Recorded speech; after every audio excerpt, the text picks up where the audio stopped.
everyone. I am Kemal Şahin from Expoturk. I am Expoturk General Manager. I am also the event director of HIMSS Eurasia Health Technologies and the Conference exhibition. We are organizing value-based activities, including the field of health in mainly Turkey and also the rest of the world. And also we are also organizing the HIMSS in this geography. As you know, the COVID-19 pandemic has tested many systems and forced the transformation.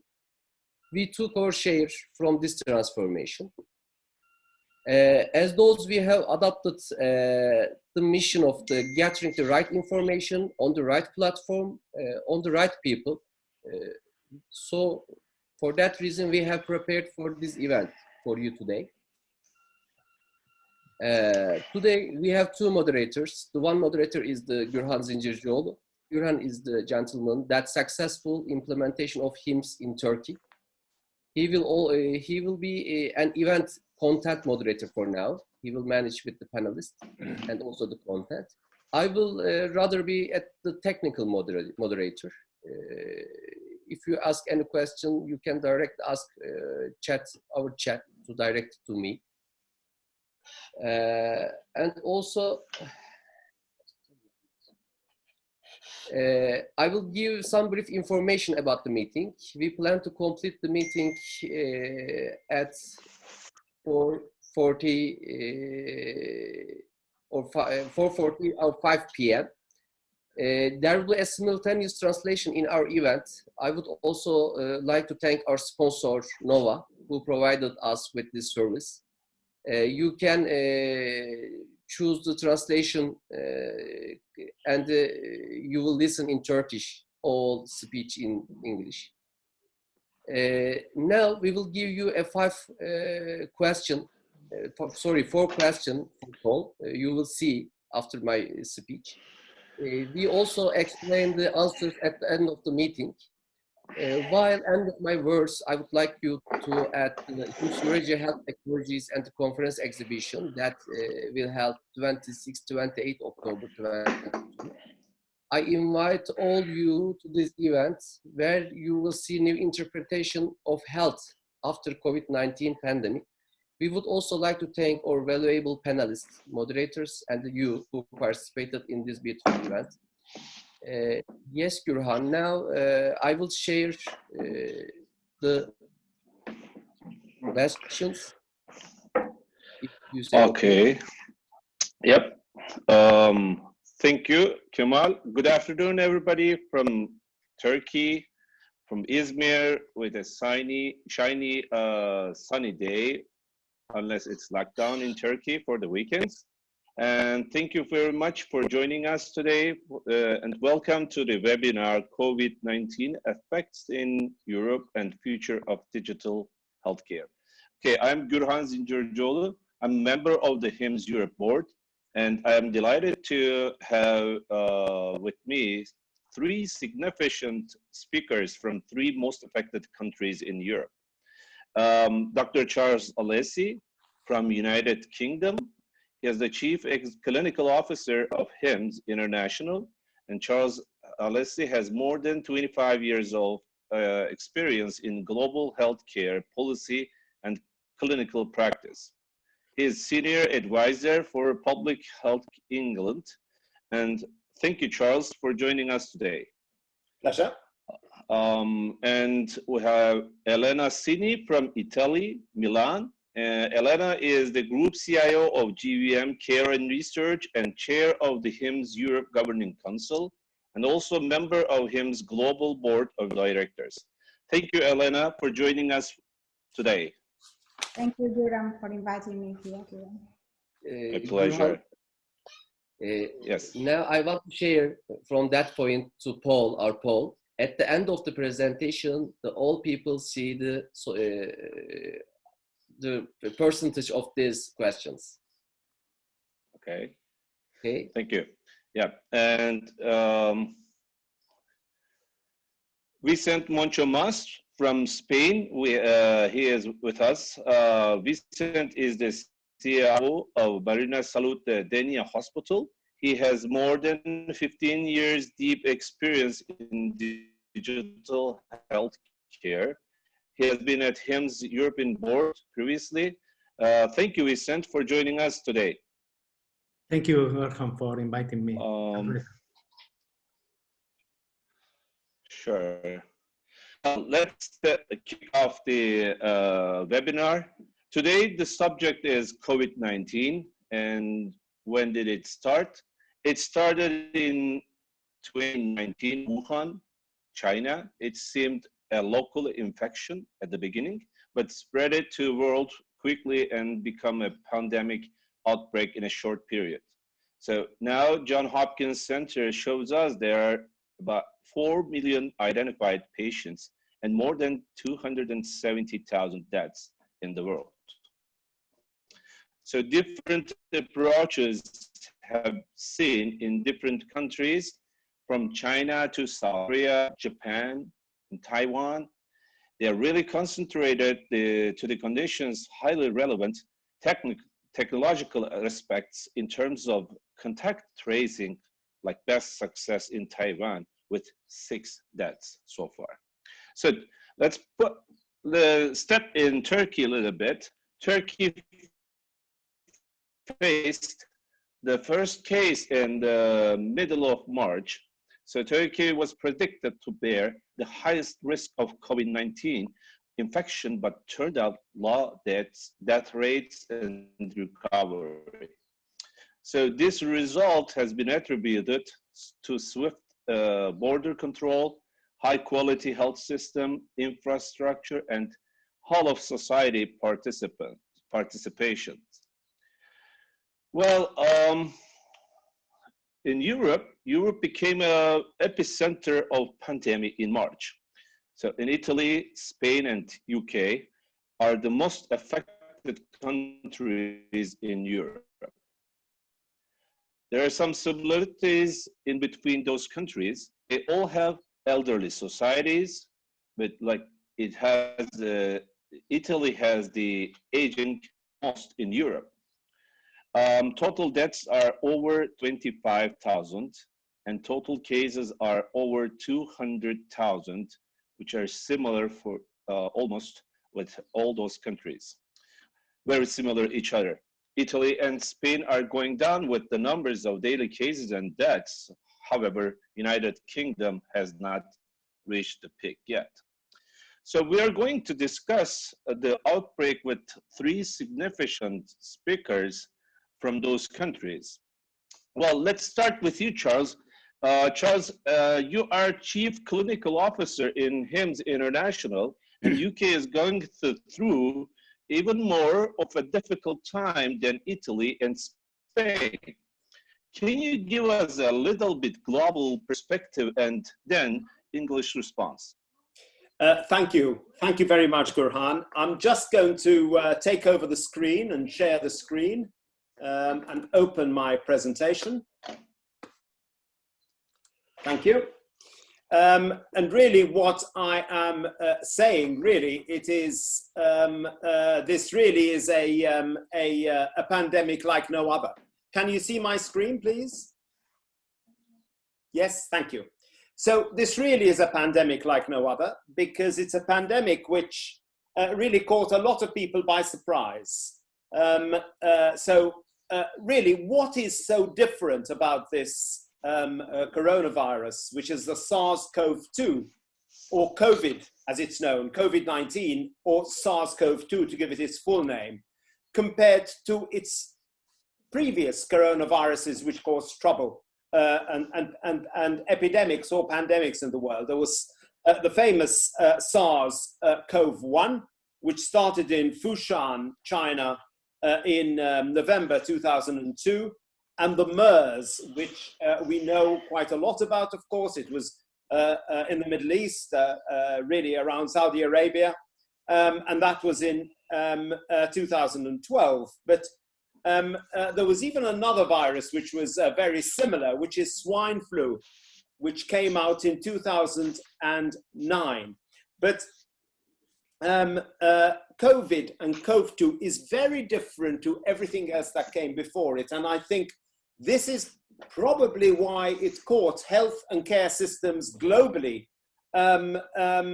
unprepared to a large degree. And there are two big issues which make the difference. One, that you get viral shedding, in other words, infectivity, before you have symptoms. This makes all natural, normal public health processes much more difficult, because even if you immediately quarantine everybody who exhibits symptoms, there will be people who will be shedding the virus, who will either never get symptoms, or who you won't know they are shedding the virus before they get symptoms. So closing down the spread is particularly difficult.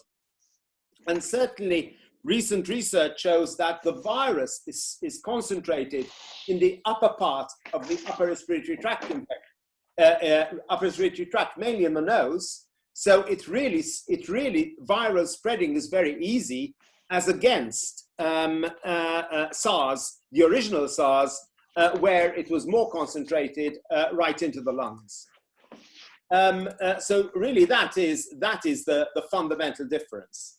And then we've got to be thinking of, where are we and how we're going to get out of this? Because is elimination possible? I think it is possible. There are some countries that have actively and successfully eliminated that from their population, but they have followed a path which perhaps Europe hasn't. And eradication, is that possible? I am not sure about eradication. In other words, the complete removal of this virus forever.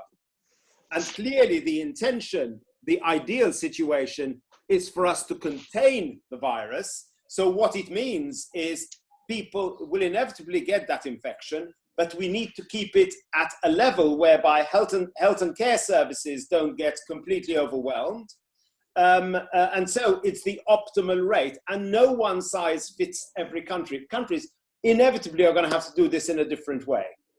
And the way, of course, we're doing that, and Gurhan, you mentioned you're under lockdown in Turkey at the moment, is using social distances, quarantine, and with or without community containment, which is where what you were talking about now.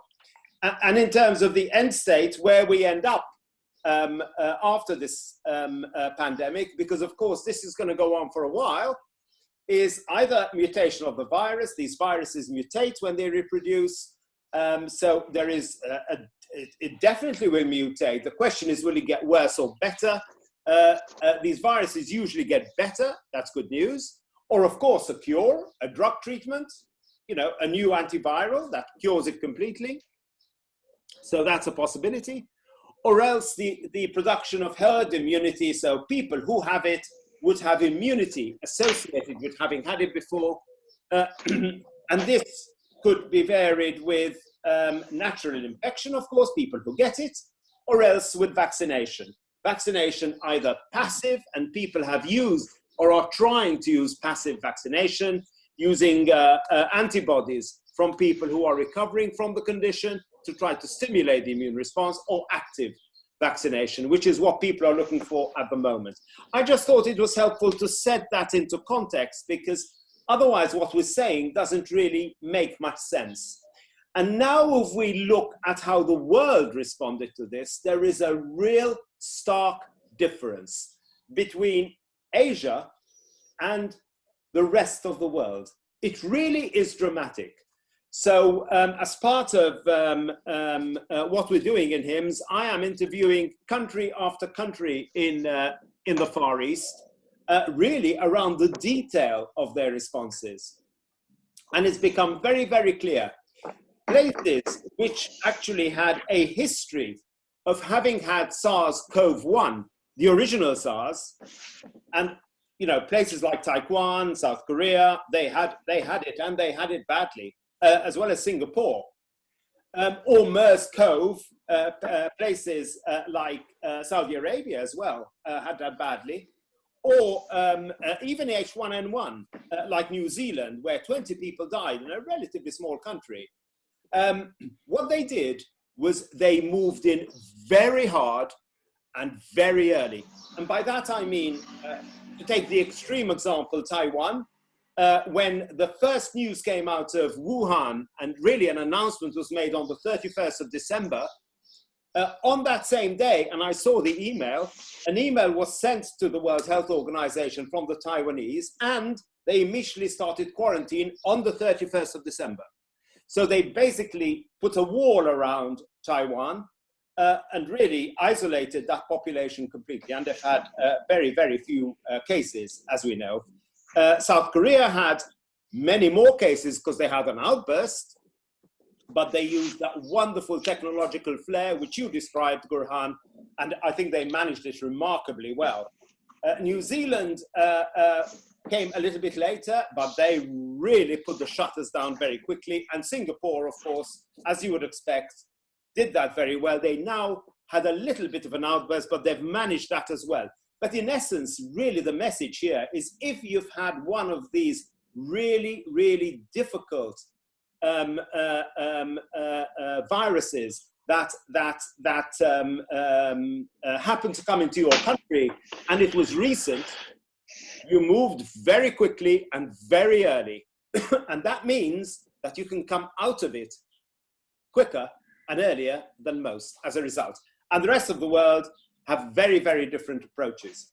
So I want to leave enough time for questions and discussion, of course, because this is what's about. So what I thought I would do to describe the English situation is really give a context of where we were really in early January, when really we didn't really know an awful lot about this virus. It was brand new. Yes, places like Taiwan heard about it because they had had SARS very recently. They thought, this is dangerous. We'll assume it's SARS. We will move very, very quickly.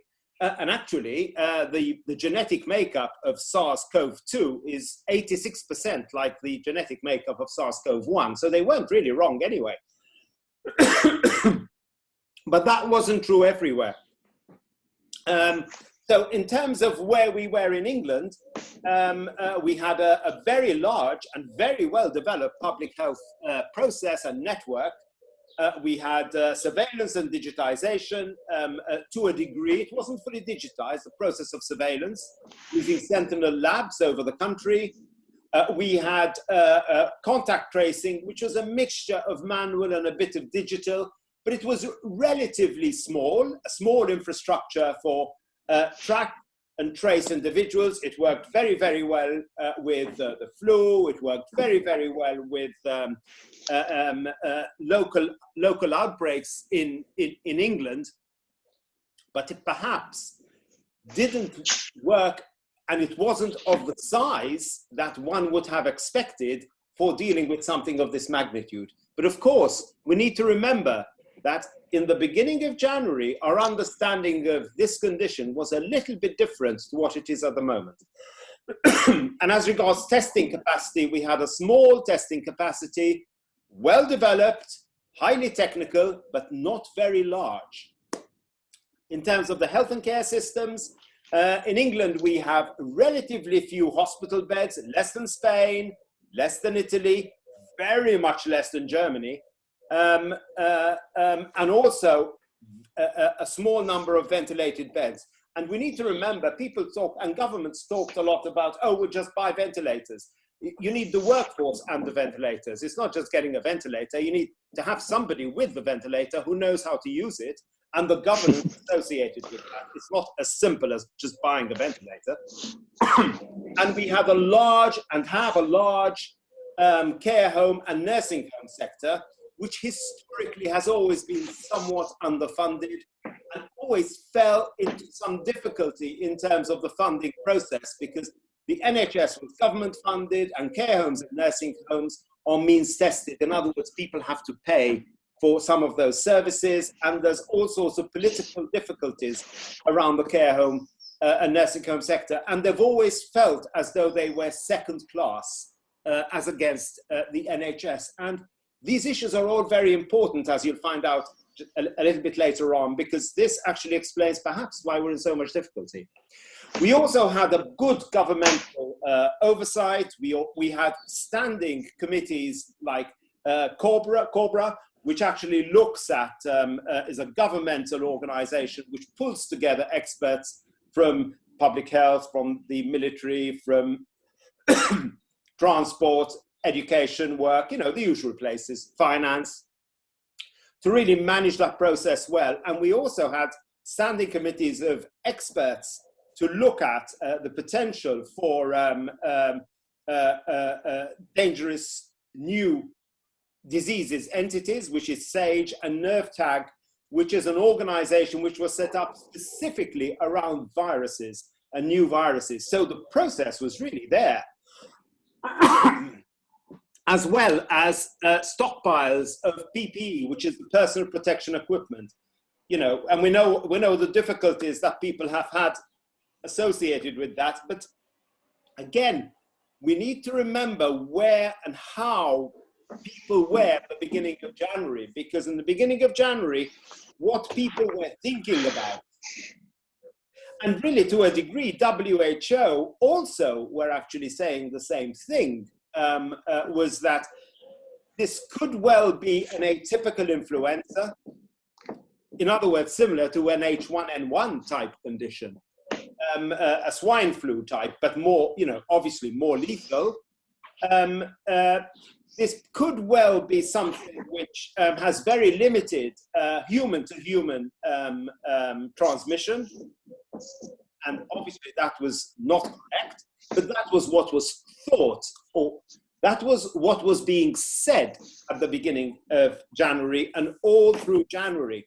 And I think that to really understand why England ended up where it is at the moment, and I'm not justifying it, and I'm not defending anything, I'm just being very factual in what I say, is that a lot of the scientific advice which government got was based on what was being said at the time, which was, this is more like H1N1, but it could be different. And of course, in a country which hasn't had the recent history of SARS and of MERS, people perhaps listened to what they wanted to hear more and didn't ask as many questions as perhaps they should have. Mind you, I don't know whether they would have been answered anyway then. So if we then move to February, this discussion, this real uncertainty continues. I mean, we really only had the first verified human-to-human transition in the UK on the 28th of February. So before the 28th of February, there were no cases of people who had been infected within the United Kingdom as far as we knew. Now, we weren't testing anything like as much as, say, Germany or South Korea then, but we were testing then. There were other events later which stopped us testing, and this gets even more interesting. But until February, certainly what happened there? Apologies, gents. Until February, certainly that testing continued all the way. So let me continue with some more important events. On the 15th of March, the Chief Government Medical Officer was really talking about us setting up 4 pillars to actually manage this pandemic. Really we're still thinking in the influenza mode here, containing it, but just in case now, because some stories kept on coming out from China and from WHO, which perhaps there is transmission and it's really more serious. So some legal changes were made in government to really start to enforce quarantine should we need it. And also a plan for delaying the onslaught of this virus was put into practice because it again was thought that if one managed to delay it to the summertime, it acted like a virus. In other words, it disappears in summer and it perhaps comes back the next winter. So perhaps there's no real need to do an awful lot other than move the curve away from the winter curve. And then, of course, we started talking about research and mitigation. But things kept on happening. By March of 2020, at last, and I say at last because it's interesting, and I remember this time very, very well because it coincided, of course, with the HIMSS annual conference, and I was just about ready to leave with my bags, and everything stopped. WHO confirmed that this was a pandemic, and I remember watching Tedros say that live, and I was going, oh God, oh dear. I mean, to be frank, we all thought we were moving in this direction by then, but the whole realization was really quite scary. And at that time, suddenly everything changed. So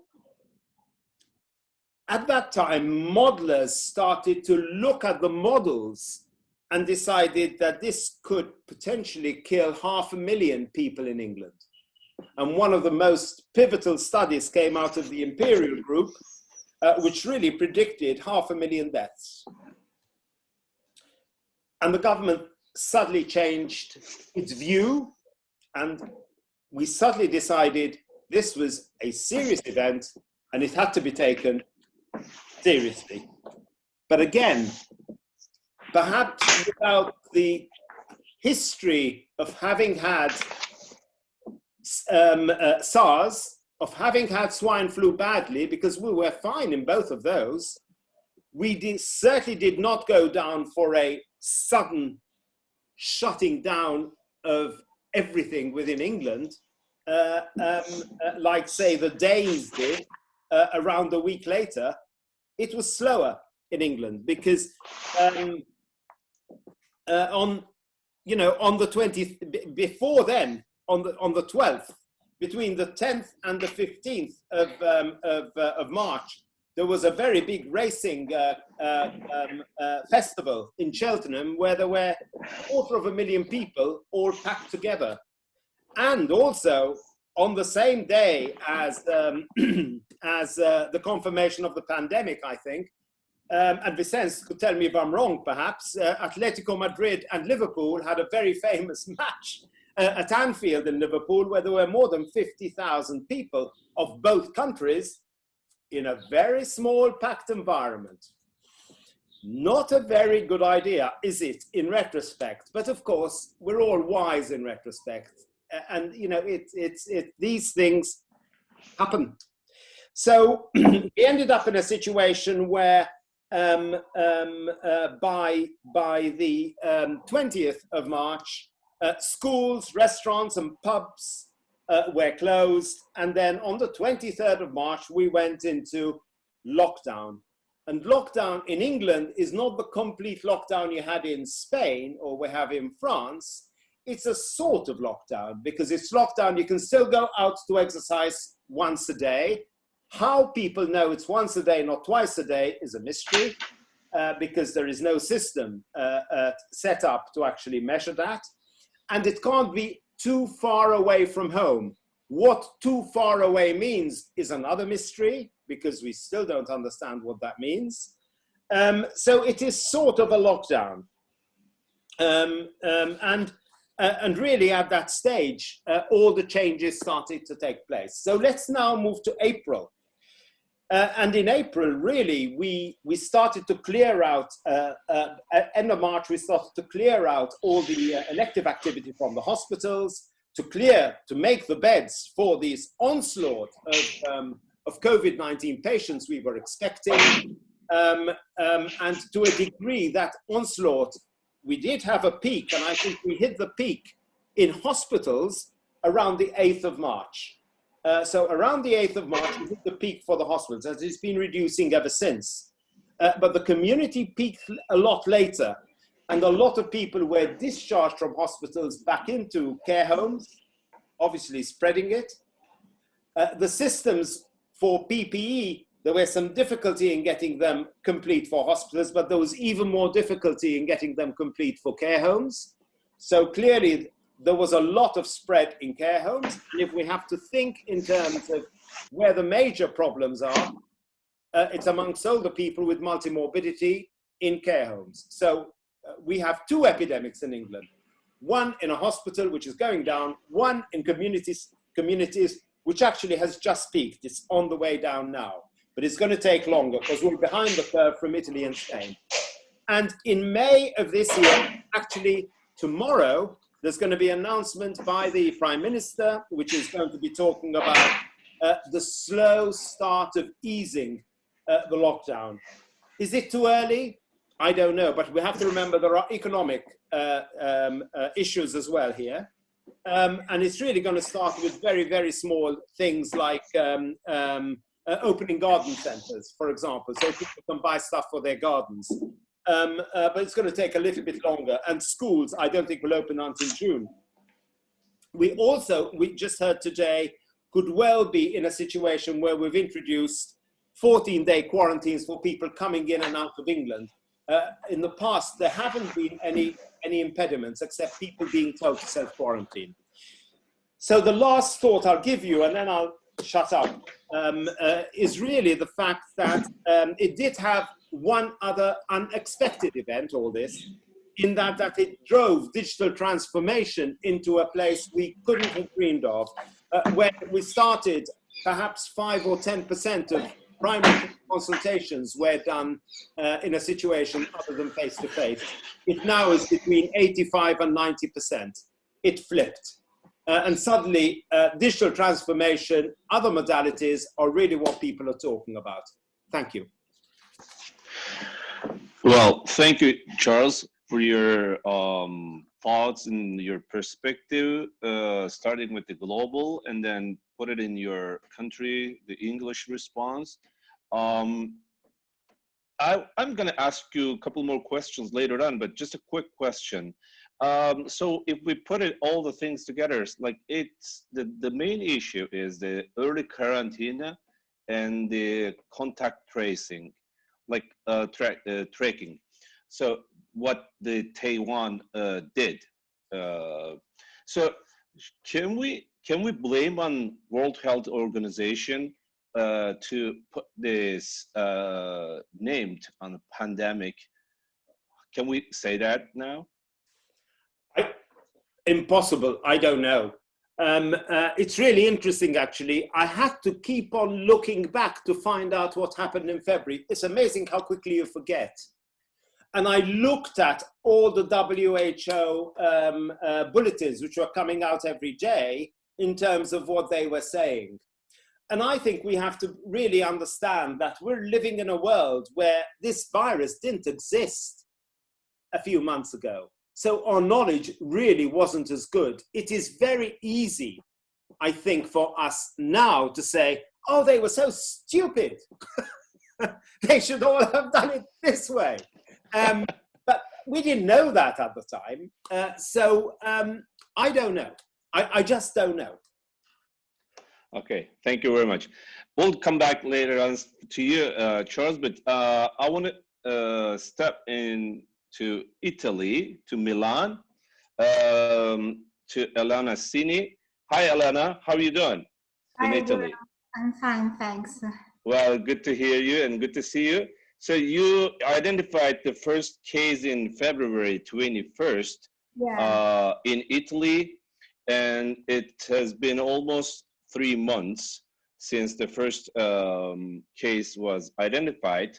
So could you please describe the running of your hospital? What are you guys doing in Italy? Yeah, thank you, Guram. Thank you for inviting me to be here today with you.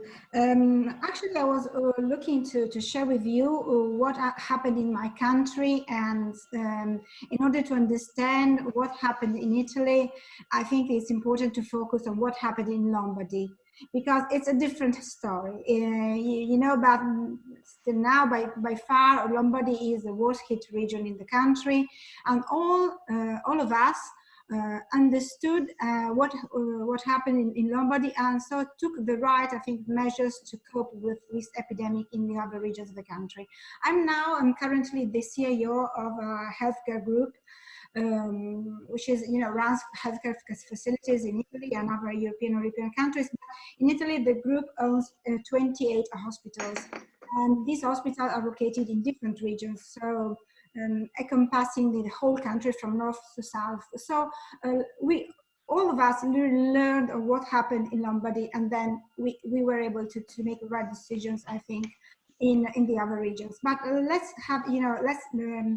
like to give you the context of what happened, and as I said, let's start focusing on Lombardy. It was, as you said, the 20th of February. It was the first patient was admitted to this intensive care unit in a hospital in a small town in Lombardy. I never heard of Codogno in my life before, and I live in Lombardy. So I have been living here since 2000. And this young guy was a very healthy, athletic guy in his 30s that was tested positive for this new virus. I think that the government, the regional government, because we have also to understand that in Italy, healthcare is managed at the regional level. So this is very important, and also has implications on what happened next in our country. Really, in the very first in few hours, we all understood that the situation was really dramatic, and that probably a cluster of unknown magnitude was present in the region. So the most important thing was to really focus on, what is going to be our response, and to set the priorities. And this, every hospital in the country and in the nation just focused on this. And in order to understand where we were back then, I'm sharing with you a few figures that these are actually from a paper who has been published from two leading anesthesiologists in our country who were really in the front line of this epidemic. So I also included the references of this paper in this presentation. So we were in winter. It was, let's say, the end of February, and obviously because of winter, the ICU occupancy has a higher rate of ICUs had a higher rate of occupancy. And in Italy, we don't have, we didn't have as many beds, ICU beds, like Germany, related to the overall number of beds of the hospital. So it's important to understand where we were back then. So the priorities that the government identified were obviously the only two possible. So to increase the number of ICU beds, and to do it very quickly, and at the same time started to implement some containment measures. And obviously this started in the cities, in the towns where the outbreak was more relevant back then. But in the next few days, they also understood that the secondary transmission was already occurring in the country. And so we had working in hospital, we had clear this idea, okay, that this is happening, and the situation changing very fast. So we were really aware that what the numbers that every day the press conferences were sharing with the public are only just an idea of what was really happening. So the situation was much more difficult. So the region decided to group patients. We said there are 74 hospitals in Lombardy. The region decided to group patients in 15, let's say, first responder hub hospitals. Obviously, this hospital has been chosen because they had expertise on infectious disease, and also they chose the one who were part of a pathology networks called respiratory failure network. Anyway, in this hospital, the region was confident to have all the expertise and the knowledge needed to face this epidemic. So the hospital were required to create cohort ICUs for COVID-19 patients. They were asked to organize triage areas in order to be able to receive patients, eventually be able also to treat patients with mechanical ventilation. And these patients waited in these areas for the results of a test. And as also Charles said, we unfortunately had to face very soon the lack of PPE.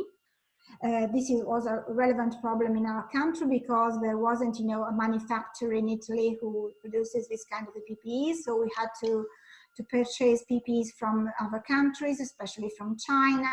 And after, I think, the first few days in Italy, all the other European countries understood that they had to supply PPEs. So we found ourselves in the position to compete with other countries in order to buy enough equipment for our clinical staff. And so obviously, everything that was considered not urgent was cancelled, postponed indefinitely, because we had this problem to make available beds, not only ICU beds, very quickly in order to be able to cope with demand. So I might say that I lived this emergency. I'm, as I said, a CAO that works in hospitals. So I think that the response of the region, of the Lombardy region, was good. They reacted very, very promptly. And you also have to consider, I'm sorry if I said before, I don't remember right now, but the Lombardy region is, the leading region in the country. It has almost 10 million citizens, and it's leading also for healthcare, innovation, business. This tsunami was in Lombardy, but somehow Lombardy region was the best prepared region in order to face this situation in our country. So, despite the prompt response, we experienced anyway an ICU admission rate was really overwhelming, and what we realized that it was higher than what was reported from China, really higher, almost 10%. So. And probably the explanation resides in the fact that how the Italian population, elderly people, comorbidities, probably this is the reason why. Anyway, for us, it was really a difficult moment. And as Charles said, thinking about it, just after a couple of months, we might say that, okay, we could have been doing things differently because the laboratory capacity reached saturation very early. And this obviously added an extra stress to all the healthcare systems. And the beginning, the first days, we had to manage COVID-19 patients and non-COVID-19 patients in the same hospital, obviously with different paths, all taking care of everything. But at the same time, we had these hospitals with COVID-19 patients and non-COVID-19 patients.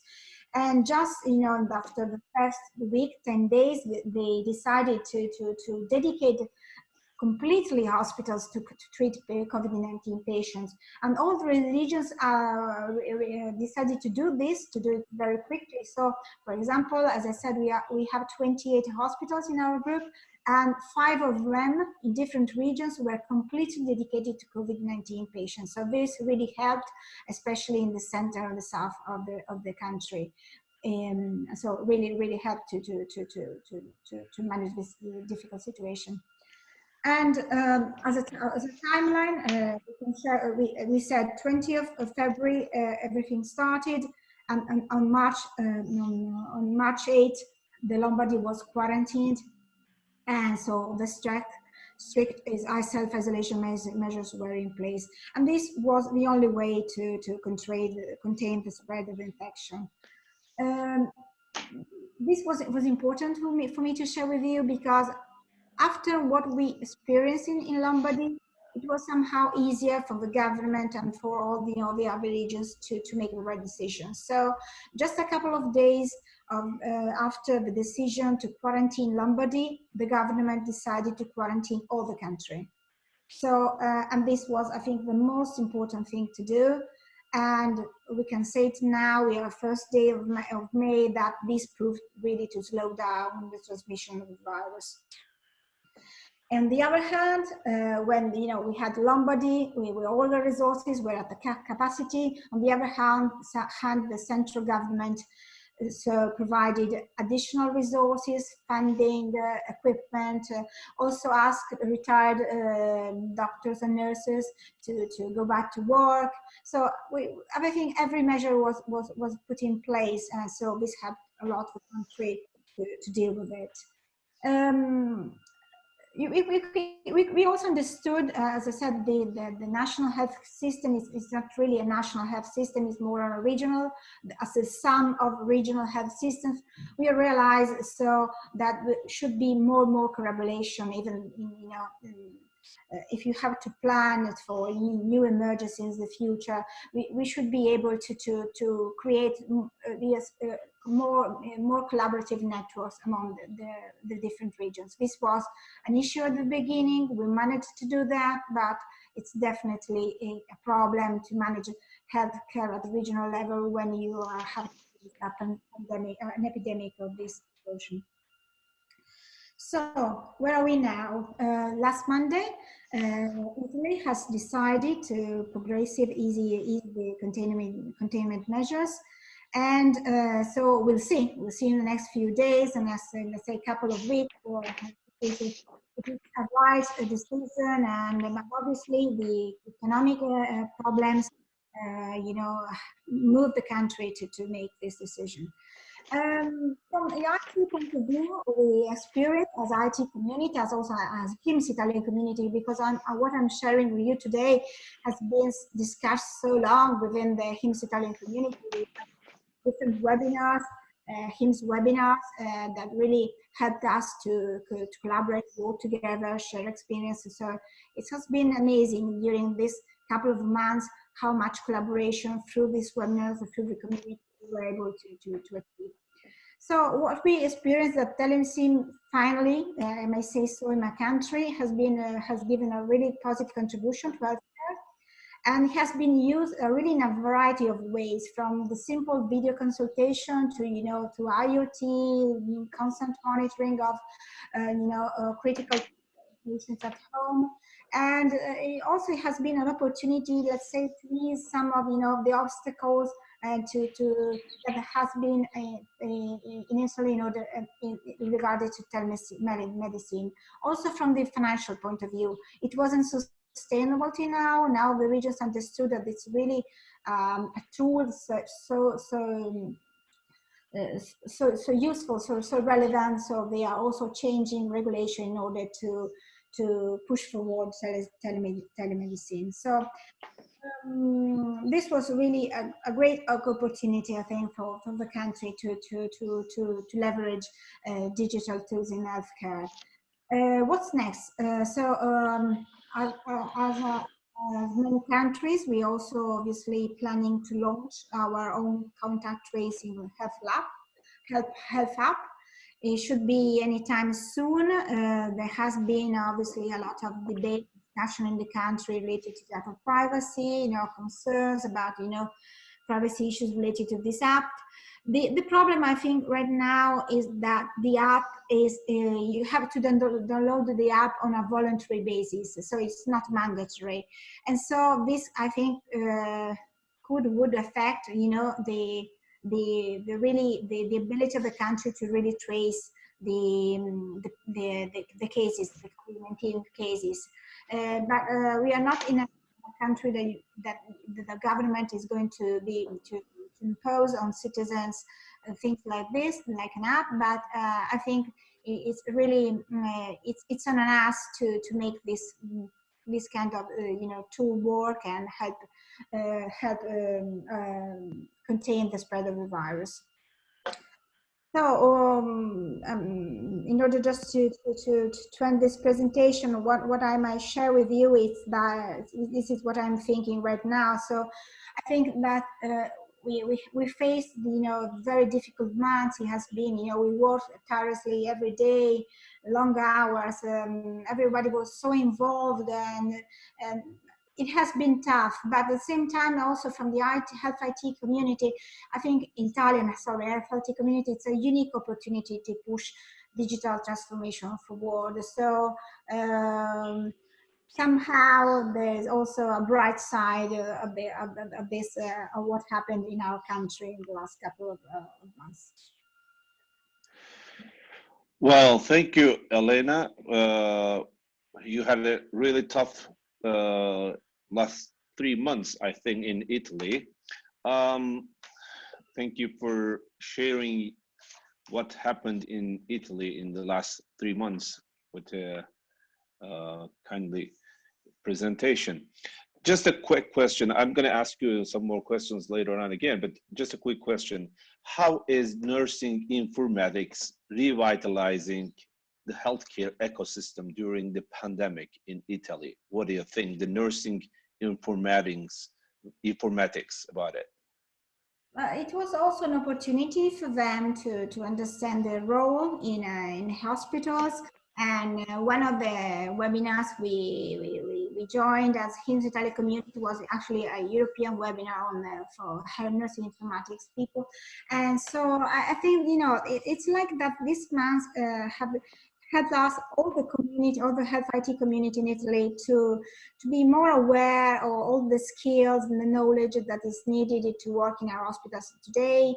And so, it's like suddenly everybody knows and understands the value of what, you know, people in health IT are doing every day. So as I said, this is probably one of the few positive things that we were able to achieve during this month.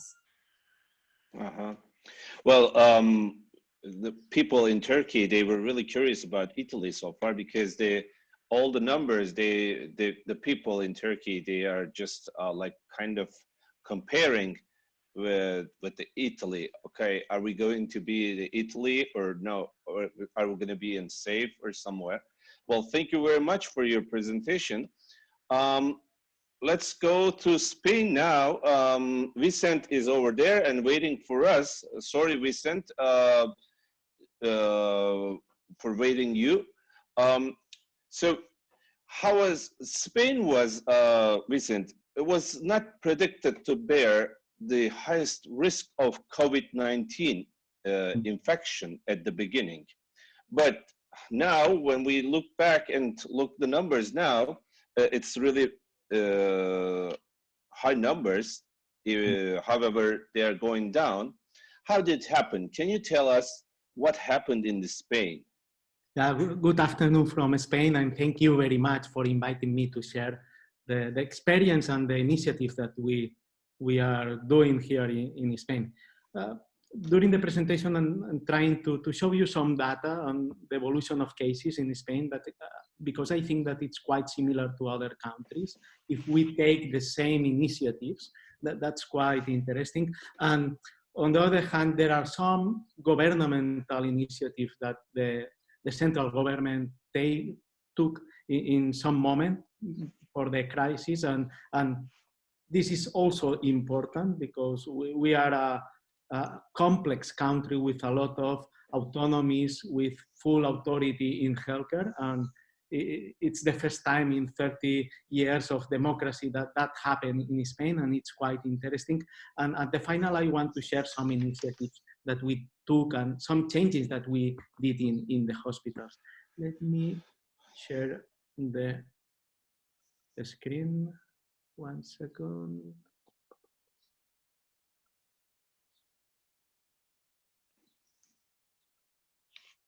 Okay.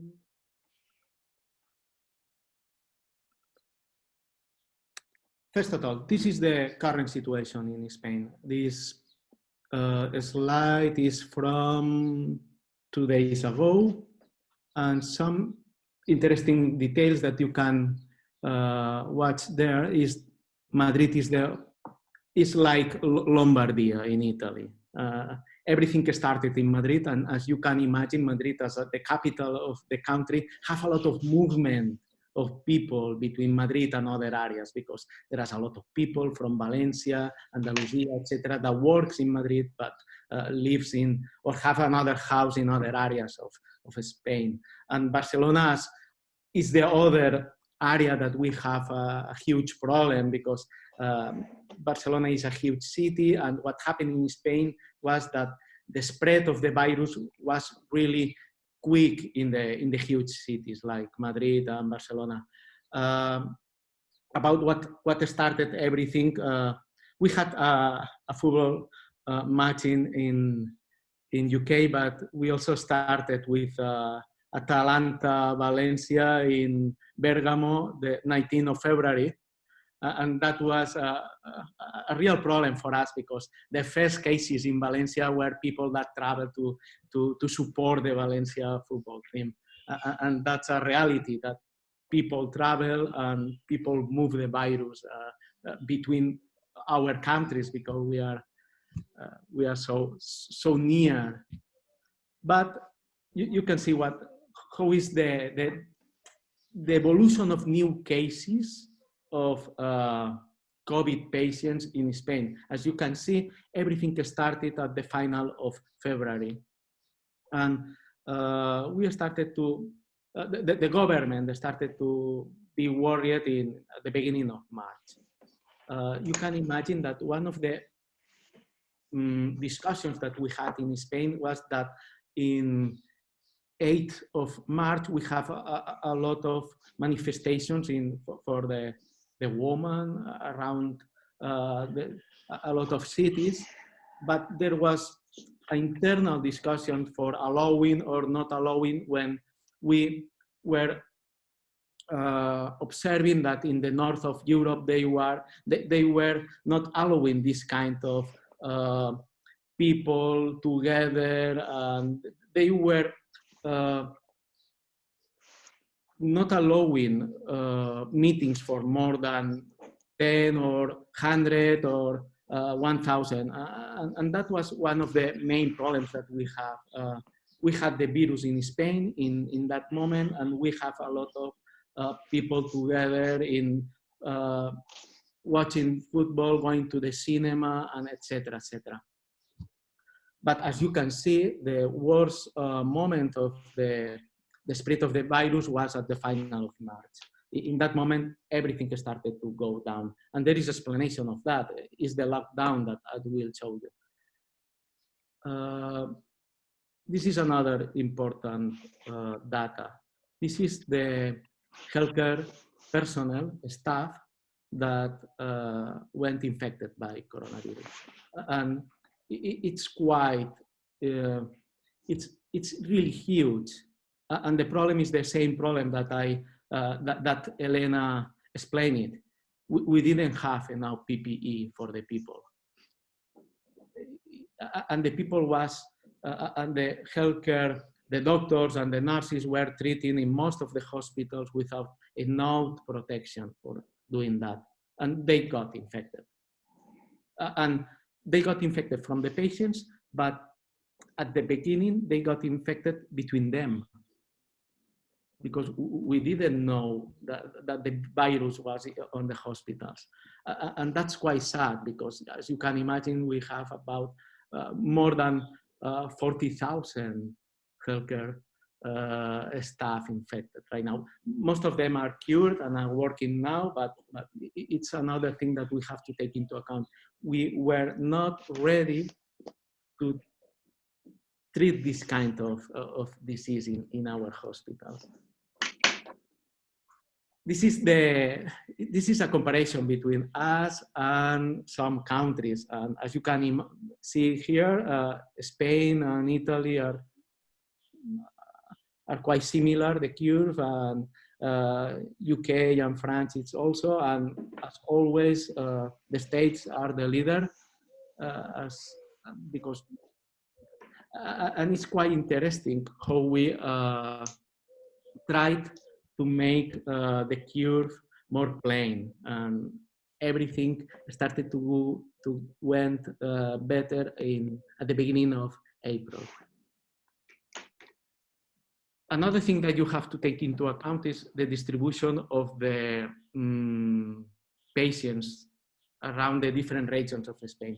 The problems that we have are focalized in Madrid, in Catalonia, and Valencia. These are the most important. But on the other hand, are the biggest cities of Spain, are Madrid, Barcelona, and Valencia.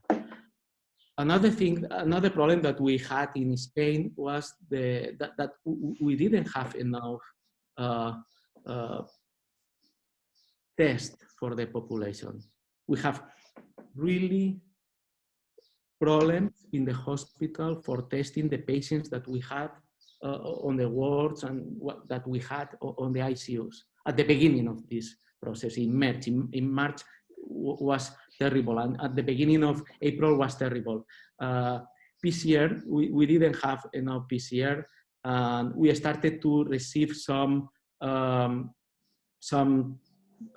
tests, some antibody tests from China, perhaps at the middle of April. And that was another problem, that in fact, public health in Spain don't have a clear idea that how many patients we have infected right now. These are the patients that we did the test, but how many asymptomatic patients we have in the cities, in the towns. We don't have a clear idea. That's another thing that we have to take into account when we compare the number of patients of each country. It depends of the strategic of making tests to the patients, and here we have a real problem. This is the sadly slide of today, because it's the amount of deaths that we had in Spain. As you can imagine, we started in the final 19th of March with more than 100, but at the final of March, we arrived to 900 people dying per day. And that was really, really tremendous. In April, the curve started to decrease, and nowadays we are today we were less than 200 deaths. Yesterday we had less than 200, and the curve is going down. But one of the problems that perhaps is similar that in UK, that Charles explained it, most of these deaths are they are old people living in, it's like nursing houses in Spain, that they just spread the virus between them. And we had a lot, perhaps, we have a lot of old people that died alone and in these nursing houses, and that's quite tremendous. On the other side, you can see this is the amount of people that are free of coronavirus, but they had coronavirus, but right now they have antibodies, and they don't have viral charge on the body because the PCR is negative, and this is going quite well. But these curves are a consequence of the government decisions, and everything. The government started to take a decision at the middle of March, in the 14th of March. And in 14th of March, the government did the lockdown. They take the constitution. There is a law in the constitution, there's an article that allows the government to take control of the country. And the Ministry of Health in that moment have all the control of all the Ministry of Health of the different regions. And all the decisions are taken centralized. And this lockdown was really hard if you compare with other countries, because the movement of the people was only allowed for going to work and for going to buy food. The public transport was only reduced the offer at 1/3 or 1/3. It was only some seats allowed for maintaining this social distance. The hospitality and catering was only provide with distance, moving the food at your home, etc. And cultural, artistic, sports, and all that activities were forbidden. But in terms of work,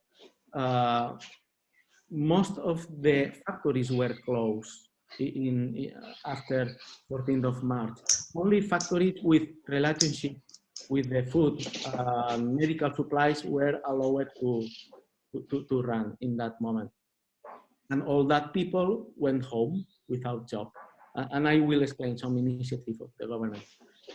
Of course, all the universities, schools, and etc. were closed and not allowed to teach the children. And that's another interesting thing that happened and that we suffered. We thought since that moment that it was possible to do to teach in these cloud platforms, because all the schools and universities have teleteaching infrastructure, but it's false. It's quite difficult to teach the children right now in Spain, because these platforms were only designed for a little amount of students, and not for the huge or for all the students. And that's another problem, because on the other hand, there are some students that they don't have this infrastructure at home. At the final is that the Minister of Health bring all the orders to the regional Ministry of Health, and all the decisions are centralized in Madrid, and that's quite interesting. But you can imagine if you close the factories, if you don't allow the people for going to work, we have a social problem. We have a huge social problem. And the government takes some initiatives that I'm going to share with you. First of all, 600 million euros for social services, and special attention for all people. Another thing that the government started to protect, I think that in a similar way than in Italy, is that they protected the electricity, water, and gas supply for the people that do this problem of not having a job, cannot pay the bill.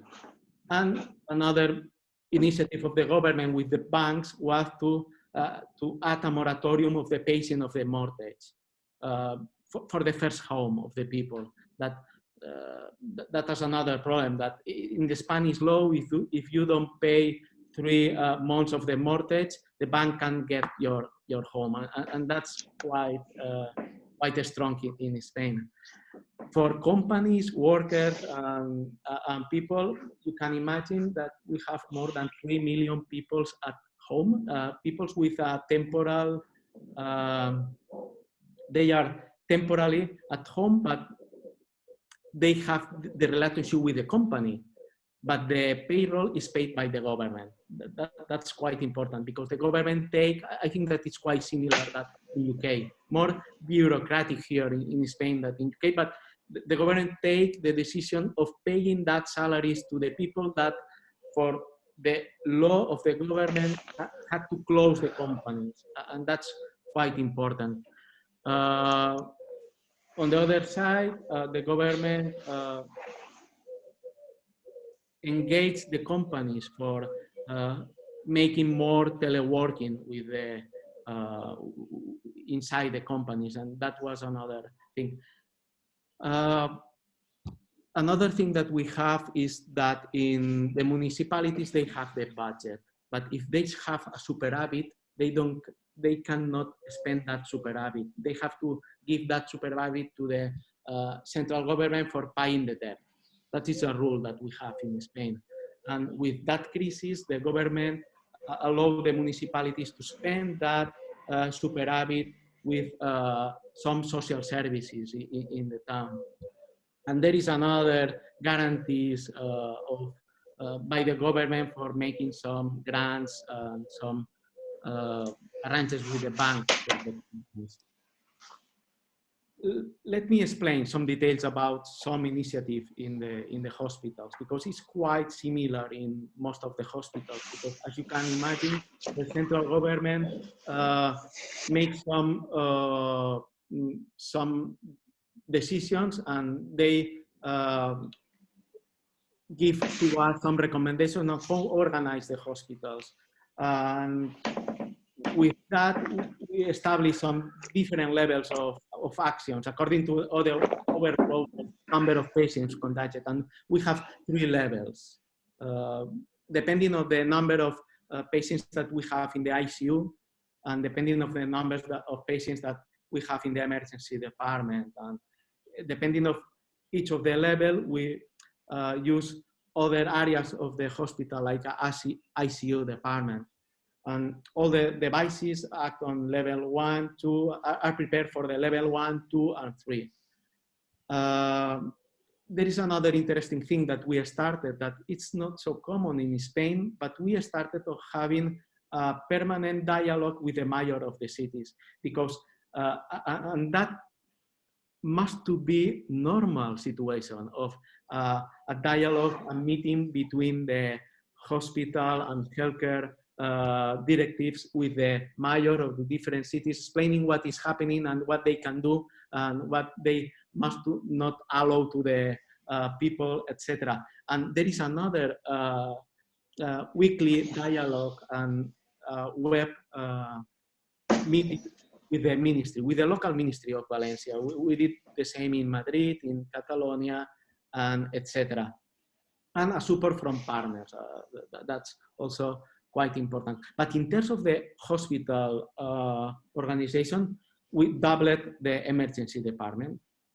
We have 2 flows in the emergency department, one for respiratory patients and other for non-respiratory. We doubled the ICU. We have 2 flows, one for COVID patients, another for not COVID. We have a special ward in the hospitals for COVID patients. We don't have COVID hospitals and not COVID hospitals like Italy. We have, because we have one hospital for one area, and going to other hospital is a lot of kilometers here on Spain. And we try to create these 2 workflows in the hospital. Another thing that was quite interesting in our case, as you can imagine, we are not only managing the hospital, we are managing the hospital and the primary care centers. And one of the things that we had to do after the lockdown in the middle of March is that we stopped all the presential activity in the hospital, in the ambulatory area of the hospital, and in the primary care. And all the activity was done via phone or video and etc.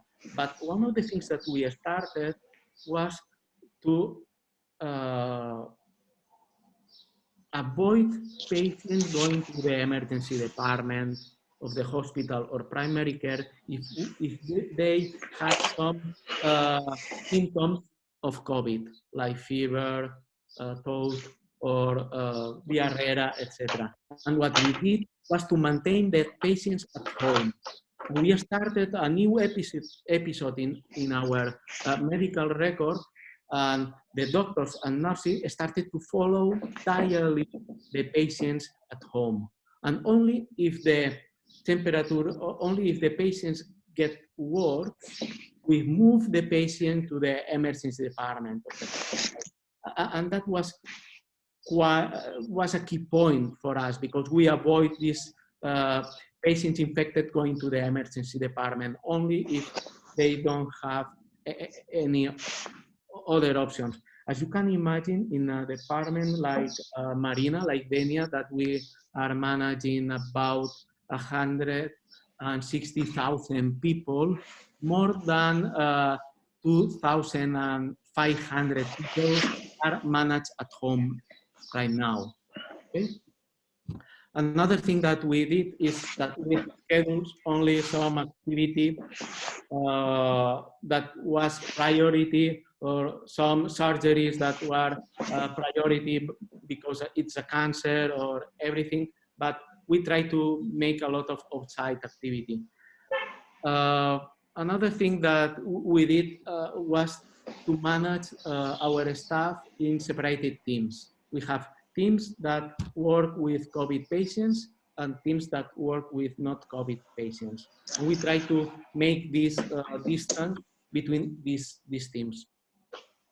Of course, because as a consequence of stopping all the activity of the hospital and primary care, we have a backup people at home, prepared for if some of our professionals were contagious by the virus, we have some people at home prepared to come to the hospital. And on the other side, we hire a lot, more than 100 doctors and nurses for having more doctors and nurses on the ward taking care of the patients when they are infected by COVID. This is the strategy that we have, and is quite similar to other hospitals, because we have a first phase until the final of March that we are trying to maintain these two workflows in the hospital. We are starting to incorporate programmed follow-up, but only for chronic patients, and all this done by primary care and with teleconsultations. We started to use Zoom as a corporate video consulting integrated with our medical record, and that's quite interesting. And we had experience with teledermatology, and now we are putting the teledermatology to all the primary care centers. It's another thing that we need to do, because the summer is coming, and it's one of the most important specialties that we have in the hospital. Another thing that we are doing is, you can imagine, if you stop reviewing the patients in the ambulatory area of the hospital, what's going to happen with that patient? What happens if that patient is a priority? We have a team of doctors that are reviewing the medical record of all the patients between the middle of March and the final of May, and they are trying to detect priority patients, because that's quite important. We detect that patients, and we are trying to solve that via phone or video, or the patient have to come to the hospital, but only priority patients. And another thing that it's like Elena said, is a unique opportunity for the digital transformation. And we defined a new way of consultations in the hospital that is, nowadays we have non-presential consultation, that is when the doctor review the medical record, but they don't need to talk with the patients. They review the medical record, and perhaps another staff, a nurse or administrative staff, send the result of a test, or give the patient is well and there is not a problem and don't need. This is not presential. We have the new virtual, and a virtual consultation is a consultation that perhaps in some services start with a phone call, but at the same moment, if the doctor needs to see the patients, in the medical record, make click, send an SMS to the patient, and the SMS is the same that we did here in the webinar. Open a Zoom video conference with the doctor. This is the second consultation, and the third, the standard, and is the potential consultation. But the opportunity is thanks that the doctor changed their name. They discovered that it's possible to attend some kind of patients without having the patients in the office. And they discovered that now because the virus, because that possibility were before this situation. And with that, we explained it to them that it's not that you are going to avoid time in the consultation, because you need the same time. It's not a financial process. But at the final, we are avoiding the patients coming to the hospital. And sometimes most of these patients are old, and they came in Spain, always the patient go to the hospital with the family. That's cultural. And that's a problem for the family. The phase 2 is from June and from the final of September. This is the summer epoca. And it's another problem for us, because we are a touristic area, and a lot of people from Madrid and from Valencia, it's coming to Denia.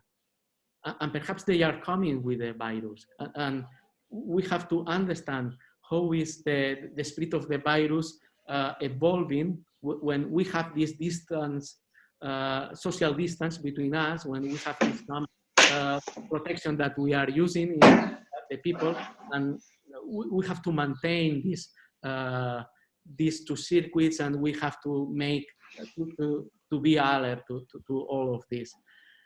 And in the phase 3 is in October, we think that we are going to the normality if there is not another spread of the virus, because it's coming the winter, and perhaps we have to move to the phase 2, or perhaps we have to move to the phase 1. One of the things is that we have to be prepared to move to each of the phases that we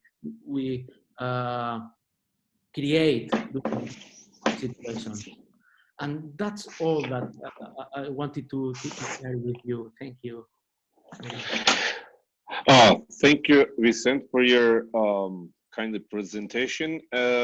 Just a quick question. It's really interesting. You have a protocol like the phase 1 and phase 2 and phase 3. Yeah.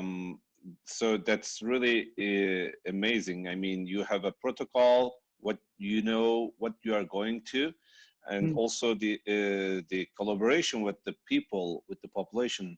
It's good as well.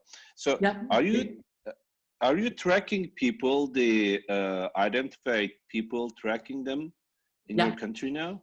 Yeah, let me explain this because it's quite important. One of the things that happened is that the spread of the infection was so fast that we couldn't track the patient. What's happening now? Yesterday afternoon, the central government, the Ministry of Health, published how is the tracking process that we are going to do start the next Monday. And how is this process? The patients with some symptoms of COVID, and nowadays we have a lot of information about these symptoms, because in March we have fever and we have headaches and we have, but nowadays we have a lot of different symptoms. Patients with that symptoms have to contact with the primary care center.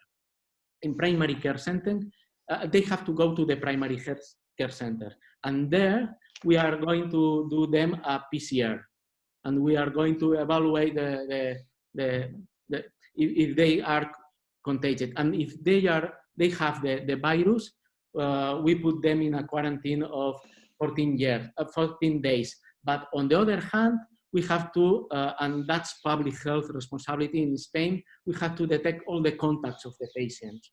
And the contacts of the patients have to go to the primary care centers. That's the new phase that we are starting next Monday, because we hope we can manage the current amount of patients with symptoms, but that was impossible until now. Oh yeah, that's right. Thank you, Vicente. I will come back to you later on again. Just a quick remind for the audience, we have Q&A section button on your screen, so you can ask questions, whatever you want, and I will share with to the speakers. And I want to remind you, there are 2 more questions for the survey. It's still running on the survey, so the audience can also answer those questions. Well, Charles, are you online? Charles? Yes, of course. Do you hear me? I was on mute, of course, because all right. a bit of background noise, it helps. Okay, yeah, I got it. So I just want to ask you, there's a discussion, as far as I know, in the UK. The authorities are talking about the track and trace people due to the severity of the COVID-19 with wearable devices. So can you tell us, is it compulsory or not? And public health, how about ethical issues? Okay, this is a very interesting discussion, which actually has a global dimension, because what I'm going to say is true for all the countries who are present in this webinar. the approaches which were taken by some of the Far Eastern countries, let's talk about South Korea or Taiwan, were ones which were really quite intrusive of personal privacy, and they didn't hide the fact they were intrusive.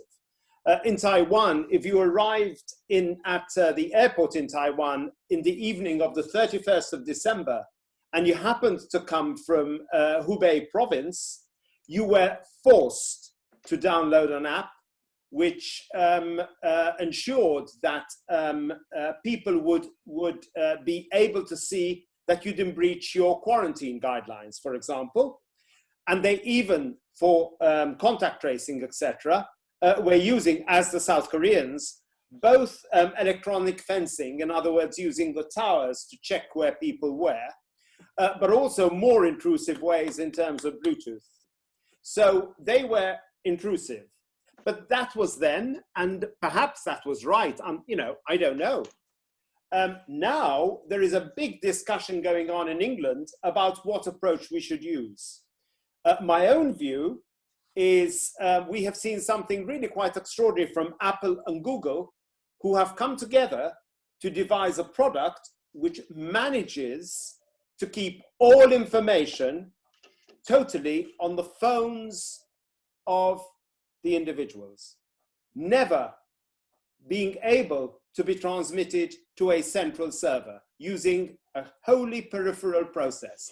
That process, in my view, is completely private, manages the system perfectly, and in many cases is what's being taken up by most of the European countries. I think the only exceptions, are France, and French aren't too sure, because Germany is now going to follow this. I think Italy and Spain are also following this process. I think it's fantastic.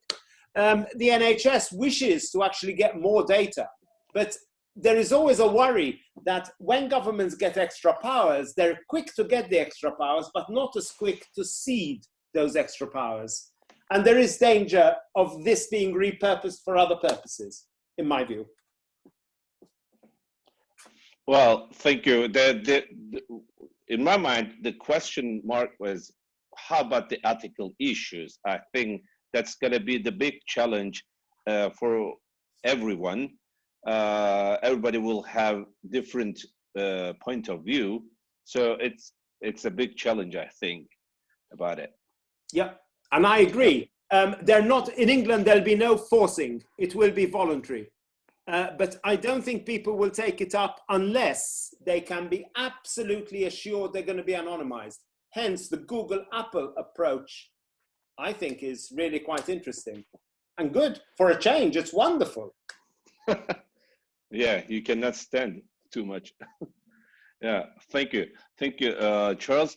Well, I have a question to Elena. Elena, I was going to ask you, as a CIO, what was your challenge during this outbreak recovery period? So, do you think you use the technology as much as you want during your recovery of the outbreak, and what were your challenges as a CIO in Italy?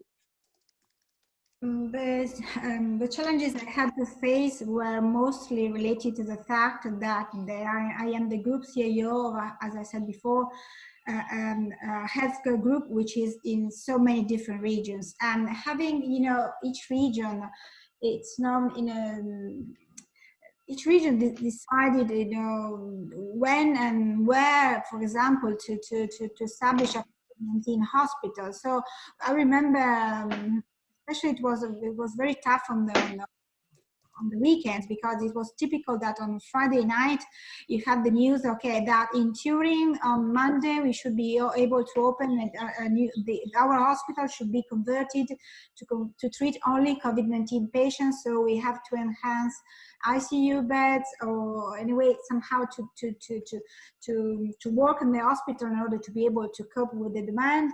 And this was decided for Turin, which is Piemonte, which is north, and maybe in the same weekend in in Rome, in the center of the country, the same decision was taken by another regional.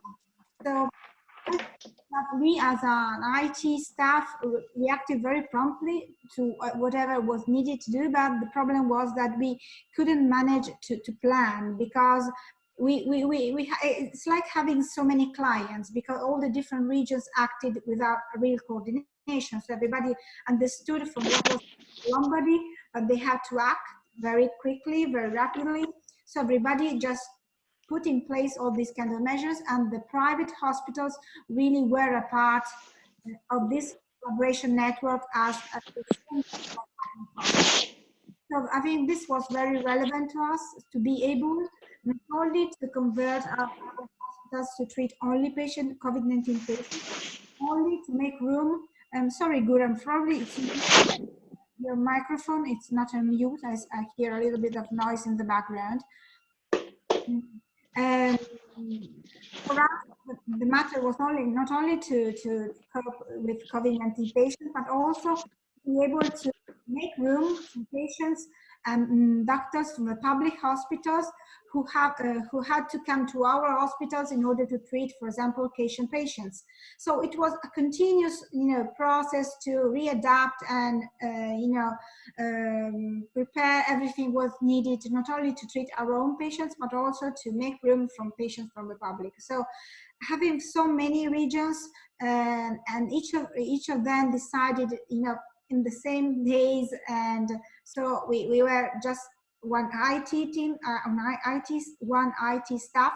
So we had to face this increase of the demand, but we managed it. So I am quite proud of what my staff was able to do during these difficult days. Well, thank you, Elena. Just a quick question to Vicent. Vicent, how is COVID-19 accelerating the imperative for an adoption of digital health and wellness tools, especially for vulnerable seniors and their caregivers? What do you think about it? You can imagine, as a CIO of hospital, when all this started, our first obligation was to move all our staff at home, trying to do available the telework, the teleconsultations. And one of the things that we discovered was our doctors, from the beginning of the hospital in 2009, were able to access to the medical record from home. But not all of them use that. But with the COVID, all of them asked for that. And that was incredible, the curve on how increased the amount of people connected to the hospital. But what about the other staff of the hospital, like people from billing department, from other staff that they use another IT systems that they are not the medical record? We have to move really fast for moving people at home, for avoiding that they get infected. But what are the things that we discovered, and it was really interesting, that these people were more effective in their jobs and more productive working at home. And that was a discovery, because we have this culture of we have to go to the office and stay to the office 8 hours per day, and that not make sense, because you have to prepare the payroll of your company. And if you do that in 4 hours today, that's not a problem of the company. And when we discovered that, and it was really complex. And on the other hand, we had to maintain the patients at home. And that was challenging, because how to make part of the process of the doctors, what we say, the clinical workflow, and one part of the clinical workflow was the teleconsultation. We had to create that and integrate with Zoom solution in less than 2 weeks. And that makes that we started to work really, really fast with digital solutions. But it's not directly related with your question, but I need to explain this in the conference. It's about the interoperability problem. because during the last 10 years, in all the conference, I always listen politicians and regional CIOs and national CIOs talking about interoperability. And the COVID problem demonstrate and show to everybody that the interoperability is false here. A problem in Spain was that the Ministry of Health in Madrid didn't know the ICU bed occupations in all the hospitals in an online way. They didn't know because there is not an interoperability between the different regions. And all this information flow via Excel files. And that's so sad. And that's a problem that we have to solve. And perhaps the politicians now are going to start to take seriously the problem of interoperability and the problem that not sharing clinical data between the different regions is a real problem. Hi, Gurham.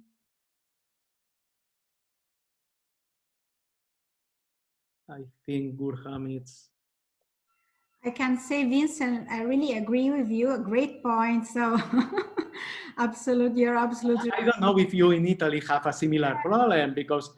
Absolutely. This is one of the major issues. You're absolutely right. Because you can imagine, we have a ICU problem in some hospital. We can move patients to another hospital, but there is not an online information of the full network of public hospitals. That was the absolutely. It's really interesting because if you take England, we don't have that problem. Structurally, everything is connected. So everything should work perfectly. So transfer of patients actually is not a problem. That's okay. What is more of an issue is when you have a central structure, you can get some things where centrally things don't work. You know, it's very difficult to marry the two because intuitively what you're doing in Spain and in Italy is better than having a big central structure until you have a pandemic, and then it's worse. But even if you have a central structure, things can still go wrong. And actually in England, quite a few things went wrong. Charles, another thing that we discovered in Spain was that we are a decentralized healthcare system in Spain. But by the pandemic, we make a centralization. But the structure, the people, the staff that the Ministry of Health work in there, they are not prepared for managing the full country. Yes, and this is something which I think there's a lesson here to learn from New Zealand, from Taiwan, from these countries. Because they had planned for all this before it started. The way I describe it is when Taiwan decided to implement lockdown, it's like they went to the wall and they flicked a switch. Everything worked. Everything was in place. In Singapore, they had set up a process for registering visitors to people in hospital. So they already had the kiosks set up to register visitors at the entrance, to segment and to ensure that people went to the right place, they cross-infection, all that sort of stuff. But all the systems were in place and they had tested them before and people had used them before. So it was just, oh, okay, flick. With everyone else, it was, oh God, we're going to do this. Yeah, no, definitely it is. Guran, your... Yeah, I'm disconnected for a while. Sorry. Just my last question is about how will COVID-19 change the healthcare ecosystem over the next 18 months or 36 months for all of you?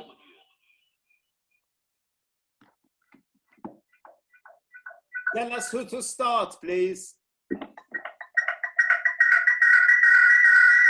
Burhan, could you put your microphone on mute, please? Thank you. I'll start then. So let me start. How it will change over the next 18 to 36. What should be happening in every country now is that we should be preparing for the second wave. It is certainly possible we will get a second wave of coronavirus, and the second wave could happen in all our countries. And the worst situation, of course, is if it coincides with the influenza epidemic. So we have the influenza epidemic and coronavirus. That is not going to be good. But at least then we're going to be in a position where we could potentially flick a switch, because we'll have the systems in place. I think this is the time we really need to prepare for the second wave. So we're doing a lot of thinking around that here already. The other thing I think which is really changed completely is the management of non-communicable disease, diabetes, hypertension, cardiovascular disease. These are moving digitally and setting up structures around them to manage them better.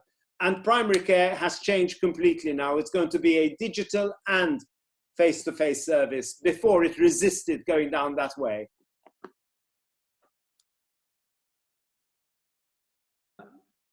I fully agree with Charles.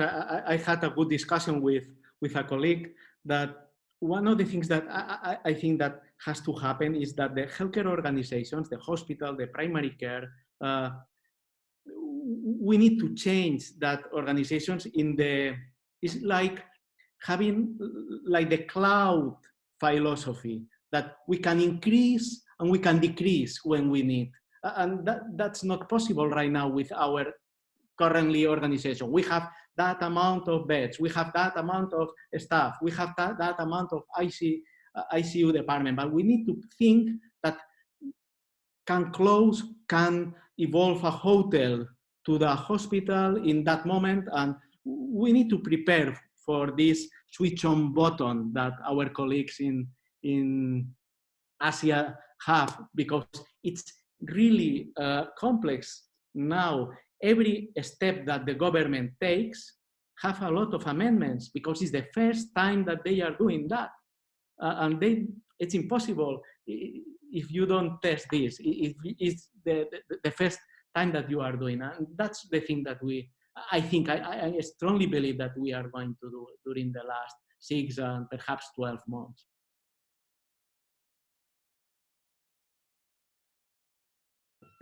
It's difficult to add something what has been said by Charles and Vincent. I agree on everything they share with us. What can I say? It's from my point of view, but this is something that I'm, working right now, and I believe this, that, I think that we are not yet using technology and data as much as we should. And probably also AI is going to play a major role in the next phase. So this is something we are working on, and so we hadn't reached our goal right now, but I think that for the second phase we could be more prepared to face this kind of emergency situations. But anyway, who knows? It's very difficult to predict what's next. Well, thank you very much. There is a question from the audience, which is not answered yet, and I want to ask this question to you.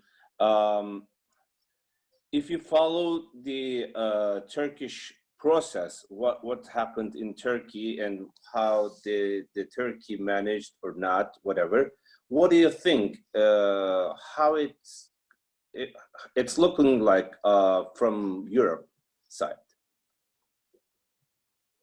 I'll start again. I just tried to respond to that question online.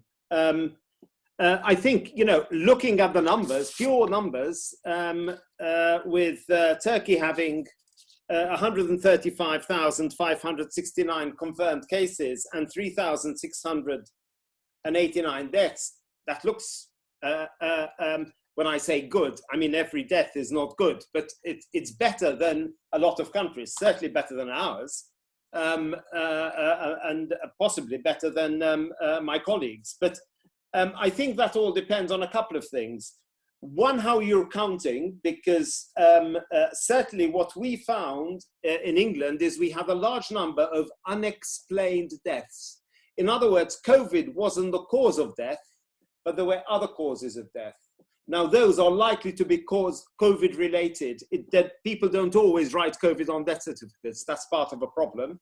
Secondly, what we also noticed is we had a reduction in number of people presenting to accident and emergency with myocardial infarctions, because people were too scared to come to hospital, so they stayed at home and they died at home. Now that to me is a COVID-related death, even though it's a heart attack, because that person would be alive if it weren't for an epidemic, which is stopping them going to the accident and emergency. And the third thing is are you testing enough to know whether you're actually capturing enough people? We don't know. And at what stage of the epidemic are you in? Italy and Spain are further ahead by about 2 weeks, I reckon, compared to us. I think 2 weeks, 3 weeks, something like that. I don't know how far away you are from Italy and Spain, but they're the ones who've been through the process more than all, certainly more than us.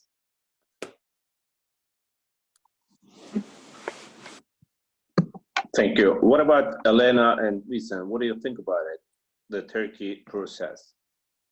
I frankly am not competent enough to be able to answer to this question. What I may share with you is the fact that I've been in Turkey, so I have fond memories also of the days I spent in Yozgat validating an MRAM stage 7 hospital. So I think from the IT point of view, you surely be aware as a country more prepared. So I think that the tools that are in place, the digital tools that are in place in Turkey are impressive. And so I think that from this, what we experienced during the last couple of months, saying, okay, that digital transformation is finally, something we can talk about in our country, you already experienced in the last few years. And so the maturity of the health IT systems in Turkey surely, I think, played a major role in this epidemic. But this is just what I think. I'm not enough competent to give a more, different, more complete answer on this. Gurham, if you compare your numbers and the graphs that I show about Spain, you have a real good numbers right now, but in what stage are you? That's one of the questions that perhaps I cannot answer, because one of the recommendations that could be, if you take into account what happened in Spain, if you compare Madrid and Istanbul, Istanbul is a huge city compared with Istanbul with Madrid. And what happened if you lost the control of the spread of the COVID in Istanbul? That would be catastrophic. I think that you have to try to maintain patients and track patients at home, isolate them, making a seriously quarantine of these patients, young people, etc. My concern is in the big cities, because in the countryside is not a problem, because this social distance is quite easy to maintain. But what huge cities like Istanbul is, you have to take into account what happened in Madrid or Barcelona, and that's quite serious. Thank you, Vicent, for your point of view. So we're almost getting the end of the webinar, but there's a question here. What do you think your country will normalization? I'm asking for Spain and Italy. There's a question from the audience, but I think you Vicent, you have a protocol for phase 1, 2, and 3. So I think you're just going through the October or November for the normalization, right? Yeah, the protocol, one of the things that you have to understand about these different phases is that the phases, we can move the phases depending of the situation of the spread of the virus. But and this change, and we have to be prepared to move from one of to move to another. That's the I think, because we think in October, but perhaps we go to the phase 3 in August. We don't know, but the phase, it's only related with the current situation of the virus spread in the area. And the phases, it's how we manage our healthcare organization depending of the situation. Mm-hmm. What do you think, Elena? For me, the most difficult thing is also to say what is normal. So I think we should redefine what is normal. Now, is there going to be a new normal? Because probably this virus is going to be with us in the foreseeable future. So in Italy, things are, right now, because we can only speak on the data that we have right now, we look forward to have this new, say normal situation during the summer. So July would be probably, the month in which we hope to, let's say, be able to live a normal life and to work in a normal hospital environment. But this is just a hope. So we can say really yet. Oh, thank you. So we are almost getting the end of the webinar. I just want to remind the meeting, which is going to be hopefully at the end of October in Istanbul. Thank you. I wish we were all safe during that time, and hopefully we would like to meet all of you guys in Istanbul 26th and to 28th of October for the HIMSS Eurasia event. I think since this outbreak showed up, we are more paying attention for the telemedicine and the IT solutions and telehealth transition. We will have bunch of time during this conference in Istanbul, and I invite all of you to meet in Istanbul. I would like to thank all of to my colleagues, my friends from London, UK, from Milan, Italy, and from Denia, Spain. Thank you, Charles. Thank you, Elena. Thank you, Vicent, for joining us to this Saturday and spending time with us. Be safe. And thank you for the audience joining us for this wonderful day of summer, even we are locked down. Thank you. Thank you and take care. Lovely to see all of you. Yep. Thank you. Thanks a lot. Bye-bye.